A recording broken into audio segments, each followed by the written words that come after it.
Okay, what's up mga kabalogs? Ito, i-demo ko lang sa inyo yung pagbabara. Ang pagbara, hindi puro ganito. Puro patas.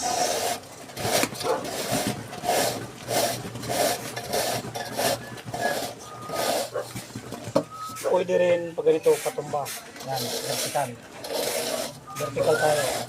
Pero kailangan sundan nyo itong tansi na pantay siya dyan sa palitada nyo. Pwede pag ganoon, bara. Nasa sa inyo na lang yung basta hindi parating ganito lang tayo yung pagbabara.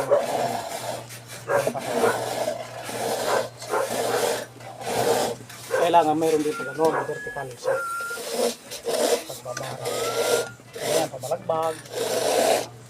Tawag lang pa tayo para pantay yung ano. Pantay yung palitada. Para pag puro pantay siya. Hindi siya hindi siya lubog-lubog. Ito. Ito susundan nyo ng tansi. Yung sa taas yan, pinapalitadahan namin dito sa likod. Yan. Malawag pa yun doon ang palitadahan. Doon pa yun. Wala pa nga itong kalahati nyo na rin na pinapalitadahan namin. Yun lang po mga kapals. Thank you. At magandang tanghali sa atin lahat ngayon. Tanghalian na naman. Okay?